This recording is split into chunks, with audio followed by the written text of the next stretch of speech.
On vous souhaite la bienvenue à ericlatour.com. Dans quelques instants, on vous fait découvrir une dame qui est travailleur autonome. Elle fait de la relation d'aide, de l'hypnose, elle fait même de la danse latine. Elle a un gym et même un salon de thé. Bref, elle a plusieurs cordes à son arc. Mais d'abord, parlons d'ordures, de recyclage et surtout d'un rapport très intéressant avec une hausse d'achalandage au niveau des écocentres.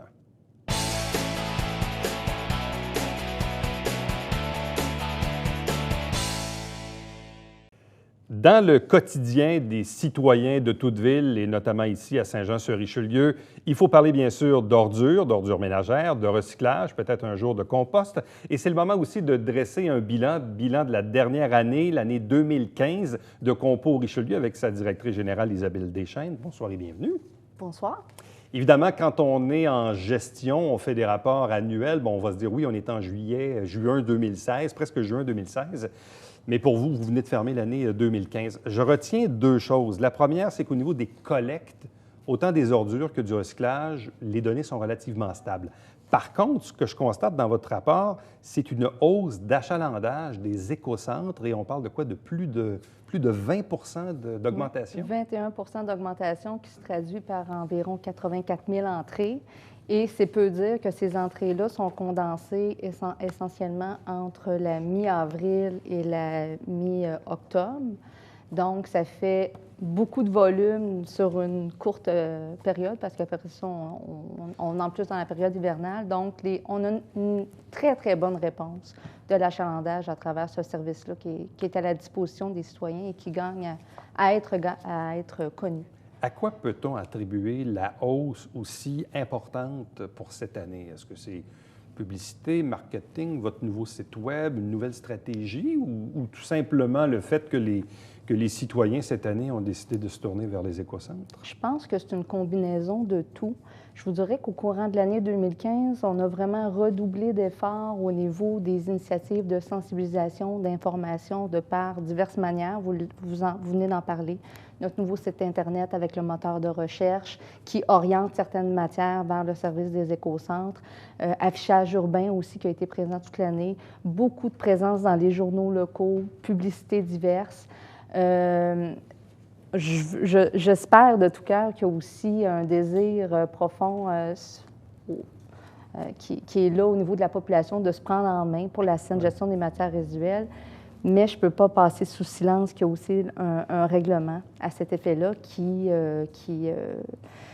fait en sorte que certaines catégories de matières ne sont tout simplement plus ramassées avec les collectes d'ordures ménagères, ce qui oriente fortement les citoyens à utiliser les services qui sont à leur disposition. Bon. Ou sinon, les gens ont décidé de faire plus de ménage cette année, de grands ménages, ça peut arriver. Mais quand on parle de réglementation, en quoi la réglementation a-t-elle changé? Quels sont les types d'objets qu'on pouvait auparavant mettre aux ordures qu'on ne peut plus mettre maintenant? Bien, à une certaine époque, je vous dirais qu'il y avait plusieurs matières on ramassait, je vous dirais pas à peu près tout, là, mais il y avait beaucoup de gros rebuts, exemple, meubles en bois qui est encore ramassé, des pneus, du matériel électronique. Aujourd'hui, si vous mettez ça à côté de votre bac à ordures, le camion passe droit, il va vider votre bac, mais tout ce qui a un potentiel de valorisation doit être apporté par le citoyen vers le service des écocentres. Alors qu'auparavant, on le ramassait quand même. C'est un peu ça, là. Donc, il y a comme un changement dans l'application, probablement aussi des employés eux-mêmes. Exactement. Qui ont la directive maintenant vraiment de ne plus ramasser les objets, entre guillemets, interdits pour les collectes. Est-ce qu'à ce moment-là, est-ce qu'il y a un billet qui est indiqué pour que le citoyen comprenne qu'on n'a pas ramassé sa vieille télé parce qu'on ne la ramasse plus, qu'on doit aller la porter à l'écocentre? On a des billets de courtoisie. Il y a évidemment tout ce qui est documentation, pamphlets, ces choses-là. Beaucoup de sensibilisation à cet effet-là dans les journaux locaux, comme je le disais, par des publicités, etc., etc. Mais c'est certain que le billet de courtoisie fait son effet. Et je ne peux pas vous cacher que le citoyen qui voit sa poubelle vidée et que le reste n'est pas ramassé, ça appelle au bureau, puis l'information se donne à ce moment-là. Donc, augmentation de plus de 21 de l'achalandage dans les 3 écocentres situés sur la rue Godette, coin Grand-Bernier. Il y en a un à Iberville, puis l'autre à La Colle. Oui. Pour tout près de 84 000 visites. C'est quand même énorme. C'est énorme. On a autant de volume d'achalandage que certains écocentres de Montréal. C'est peu dire. C'est un succès retentissant. C'est pas compliqué. Les résidus verts, eux, ont grimpé de 58 avec un total d'à peu près 6 000 tonnes. Quand on parle de résidus verts, on parle de quoi au juste? On parle de retail de gazon, on parle de copeaux de branches. Dieu sait que des branches, il y en a énormément qui transitent par nos installations. On parle de feuilles d'automne aussi. Dans la statistique que vous énoncez, on inclut également le nombre de tonnes qui a été collecté à la porte. C'était la première année, en 2015, qu'avait lieu la première collecte au sein des 12 municipalités de la MRC pour la collecte des feuilles d'automne à la porte. On est allé chercher, seulement qu'avec cette collecte-là, près de 700 tonnes de feuilles d'automne. Donc, c'est toutes des initiatives que les gens peuvent être fiers, d'autant plus que ces matières organiques-là sont en lien direct avec notre projet de plateforme de compostage. Ça en est de la matière organique, ça.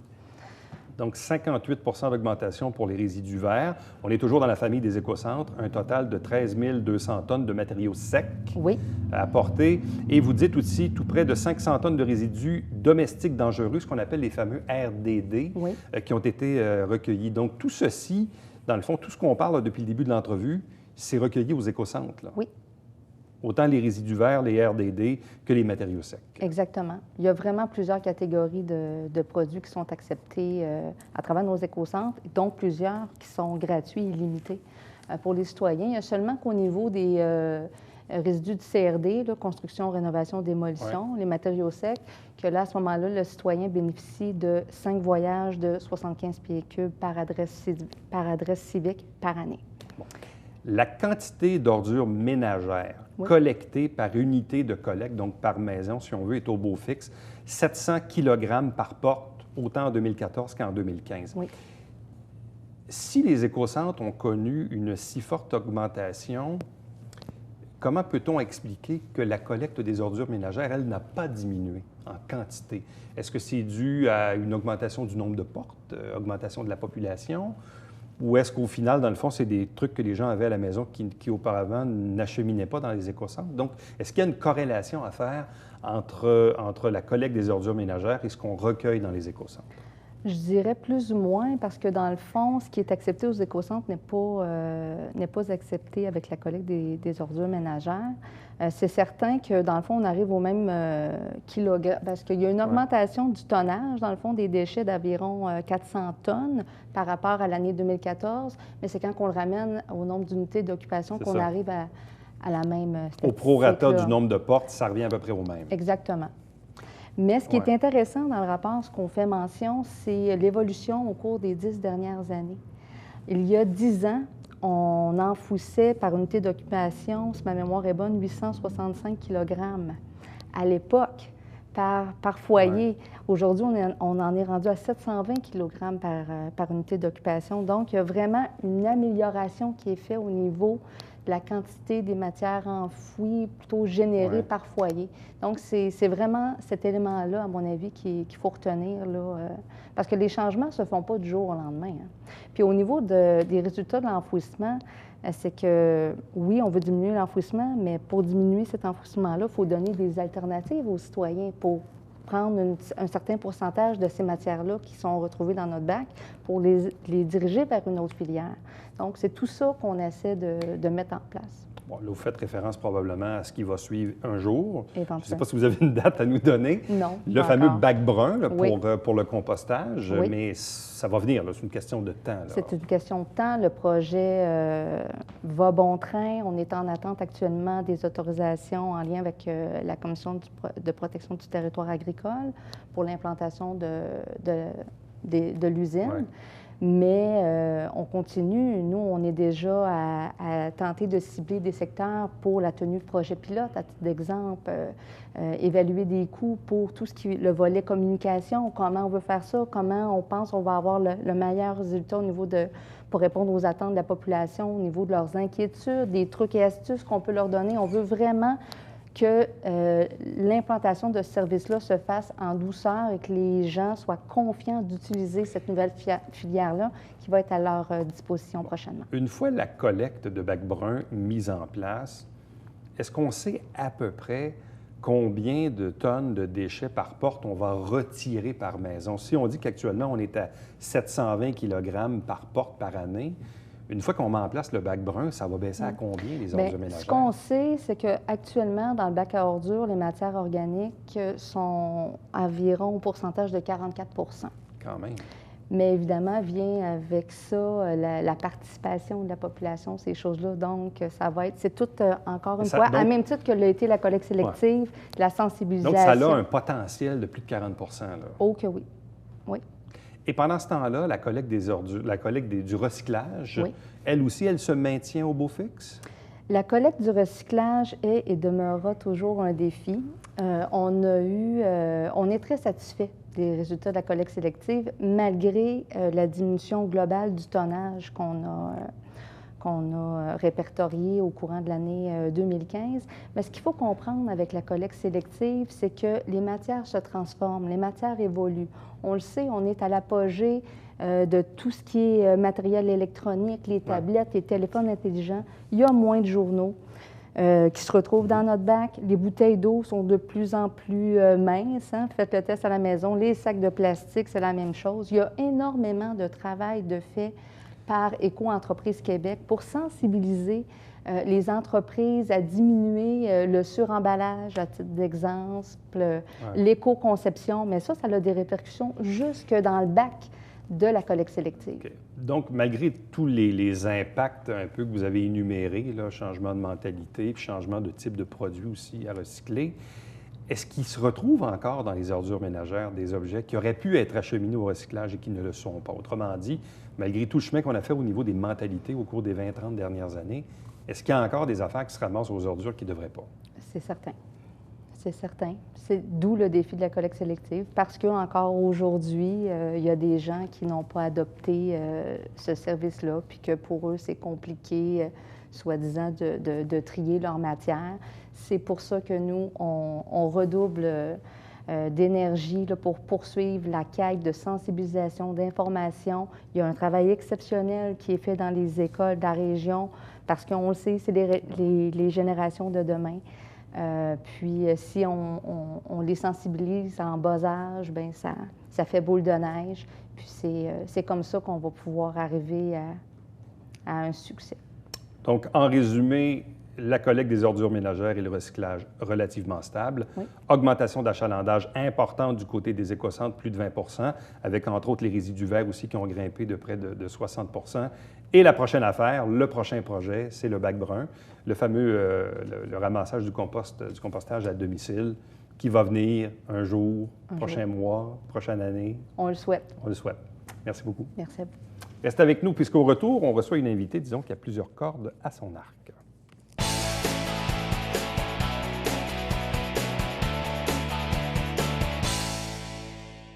Salut, ici Alexandre Baudouin. Et François Trépanier. François, cette semaine, émission spéciale? Oui, spécial fond Jelly Nice de Éric Gélina avec Éric Gélina, Anthony Duclair. Il y a Stéphane Matteau qui était là. Puis qui déjà?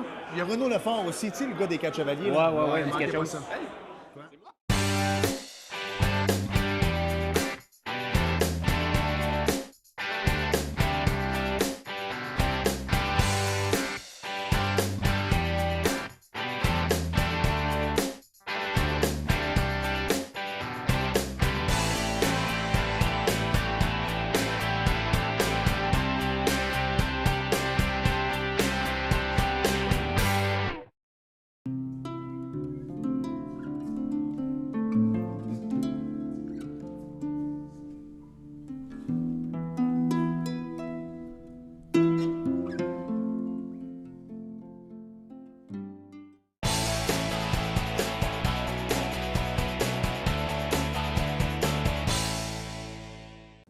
À chaque mois, le regroupement des travailleurs autonomes du Haut-Richelieu désigne l'un de ses membres comme étant le membre du mois. Ça nous permet aussi de découvrir dans la région des gens qu'on connaît peu, pas beaucoup, ou qu'on pensait connaître, mais qu'on ne connaissait pas au complet. On découvre aussi des curriculums vitae, des feuilles de route quand même assez intéressantes, diversifiées. C'est le cas de notre prochain invité qui s'appelle Lou Vincent. Bonsoir et bienvenue. Bien, bonsoir. Vous savez que moi, quand je prépare les entrevues à l'avance, évidemment, on prépare les sous-titres qui apparaissent au bas de l'écran. Et là, quand je me suis mis à lire un peu le communiqué, je me suis dit, qu'est-ce que je vais écrire en dessous de son nom? Est-ce que je vais écrire relation d'aide, salon de thé, conditionnement physique, danse? Wow! Vous faites beaucoup de choses? Oui. Parlez-nous de vous Puis un peu. il manque de temps pour en faire plus. Puis il manque... Oui, c'est ça. Ouais, Parlez-nous ouais. un peu de... Vous êtes né à quel endroit? Je suis née à Saint-Jean-sur-Richelieu. Je suis née à l'hôpital de Saint-Jean. Puis je suis native de Saint-Grégoire, Mont-Saint-Grégoire. On avait un verger. Je vivais chez mes grands-parents. Fait que je suis une travaillante de verger, de pommes et de faire les foins. C'est vraiment comme... c'est de cette façon-là que j'ai été élevée, là, de travailler fort.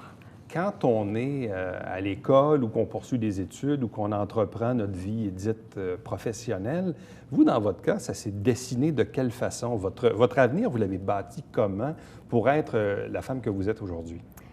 Je crois que je l'ai bâti en me faisant confiance à moi-même.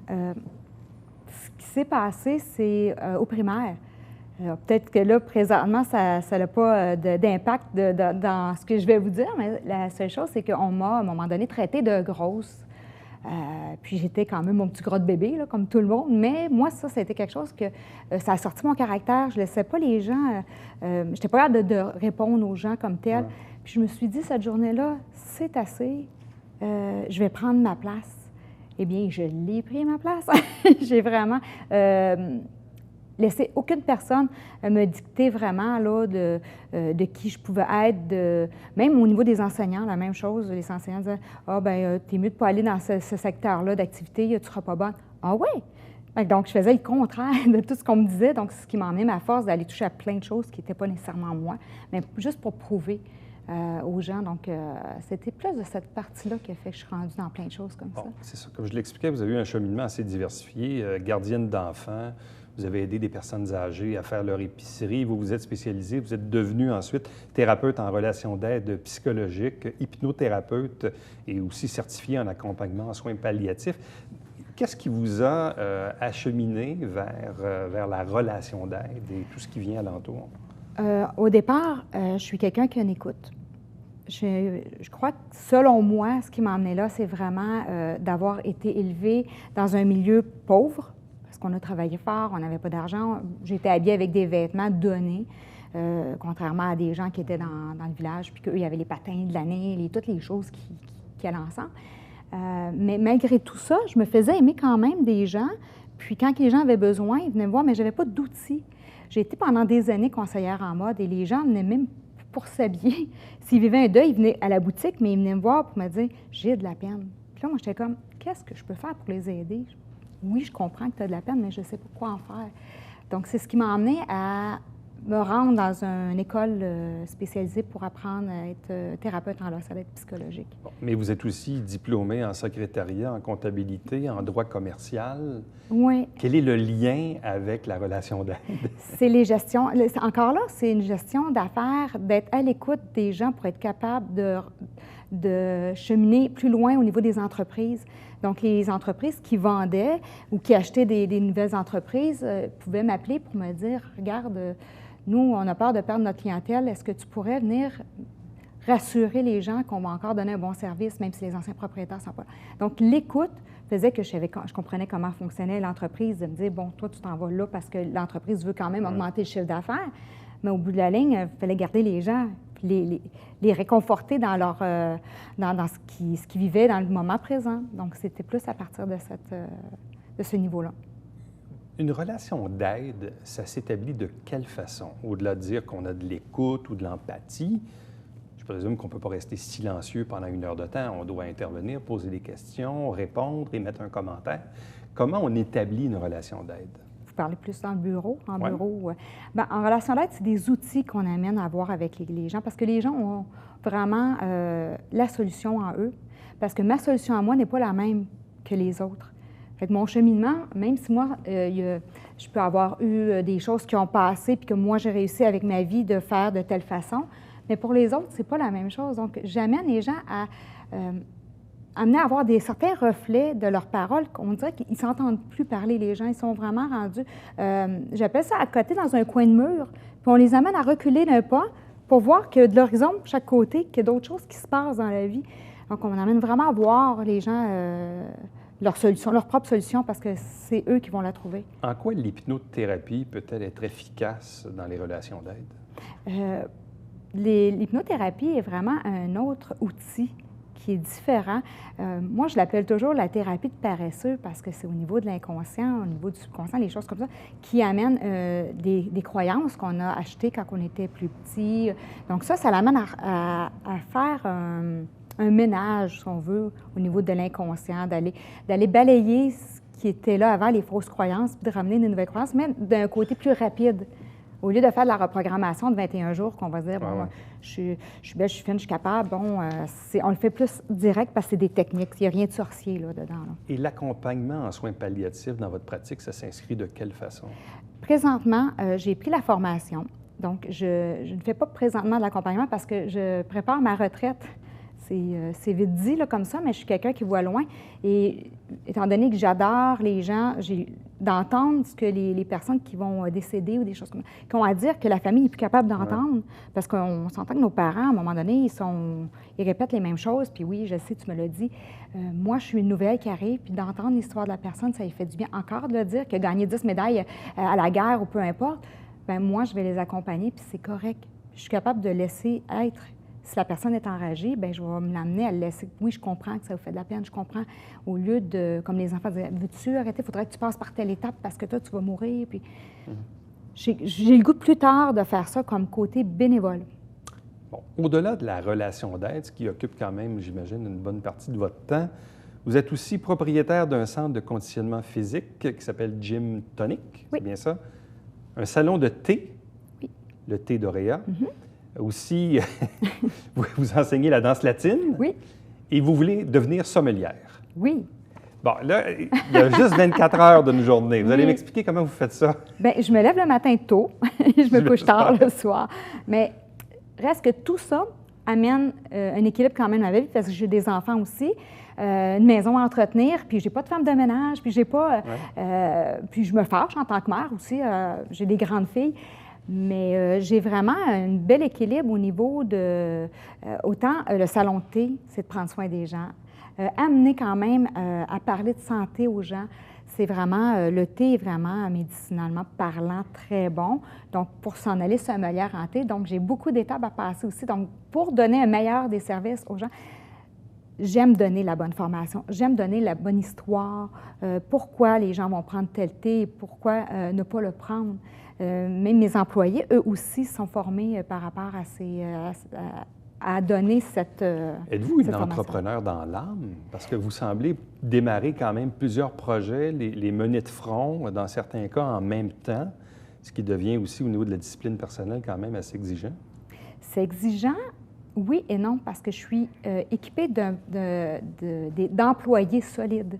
J'ai formé des employés pour être à ma place, pour pouvoir me permettre d'aller faire du bureau le soir, pour pouvoir être au centre de conditionnement physique dans le jour, puis pouvoir parler avec les gens. Mon travail n'est pas d'entraîner les gens, mais de les encourager, d'écouter leur histoire. Qu'est-ce qui fait qu'ils s'entraînent? Puis mes employés, sont en relation humaine. C'est important d'apprendre le nom des gens. C'est important de retenir leur histoire. Donc, quand les gens rentrent, puis on dit « Bonjour, M. Latour », bien, c'est pas parce que c'est juste c'est que M. Latour est important. C'est de cette façon-là, quand je fais mes meetings, que c'est toujours répéter. C'est de relation humaine, partout. Donc, partout, autant dans les entreprises que dans tout genre de relations. Là. Oui. Avez-vous des passe-temps au travers de ça? La danse. Tout en l'enseignant? La danse, le vélo et tout, ouais. Oui, en l'enseignant. Mais après, on reste quand même pour la danse. Dans le centre-ville à Saint-Jean, on a des soirées de danse qui est très agréable à l'extérieur comme à l'intérieur. Donc oui, je lâche prise. Bon, vous avez dit tantôt que vous étiez en train de préparer votre retraite, même si vous êtes drôlement active ces temps-ci, mais votre retraite, vous la voyez comment? Honnêtement, peut-être aller donner des cours de danse sur la plage, d'être, comment ils appellent ça, les géos de plage. Ouais. Oui, peut-être que ce serait à partir... je vais apprendre à continuer mon espagnol pour bien l'apprendre, pour pouvoir faire de la thérapie aussi en même temps. Donc, je vais vraiment faire ce que j'ai le goût de faire, vivre au jour le jour pour pouvoir penser à moi, puis de me lever le matin et dire, bon, aujourd'hui, je fais telle chose, c'est ça qui me tente. Non, elle va être active quand même, ma retraite. Mais c'est pas pour demain matin? Non, non. Non, mais je n'attendrai pas trop longtemps. Je vais quand même prendre le temps de vivre aussi, de faire que des choses qui sont en activité physique et mentalement parlant bien, faire du yoga, tu sais, des petites choses que j'ai plus de temps de faire ou que je pourrais prendre le temps, mais que là, il me manque un petit peu d'heures dans ma journée, Ouais. mais c'est à partir de là. Quand on regarde ses propres expériences ou celles des gens que l'on côtoie avec les hauts et les bas de la vie, de par l'âge ou le statut dans lequel vous êtes rendu aujourd'hui, quel est le regard que vous avez sur la vie en général, sur l'humain en général? Bien, premièrement, je trouve que l'humain manque de relations humaines concernant ordinateur, cellulaire et tout, même à la maison. La discipline est difficile au niveau des cellulaires.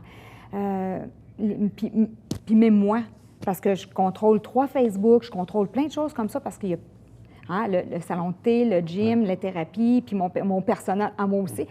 Je passe quand même beaucoup de temps sur un écran que j'ai l'impression qu'on perd du temps à parler avec les gens, puis d'être en contact humain.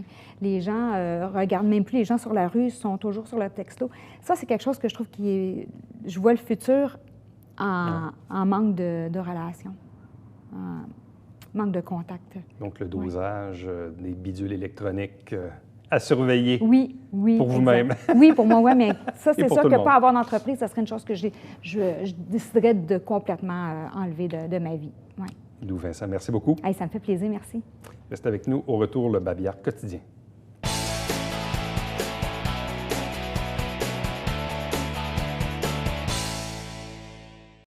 La Ville de Saint-Jean-sur-Richelieu vous rappelle qu'il existe une réglementation en matière de terrains vacants. Bien sûr, il y a une certaine hauteur à respecter, donc si parfois il y a ça dans votre voisinage, vous pouvez vous renseigner afin que les gens puissent bien sûr tondre la pelouse correctement ou les foins. Entre-temps, on vous rappelle que Saint-Jean-sur-Richelieu, c'est le nom d'une émission qui vous résume les travaux du conseil municipal. Et ne manquez pas ce dimanche le spécial Télébingo avec 5 000 $ en prix. C'est du jamais vu. Allez acheter vos livrets. À demain. Bye-bye.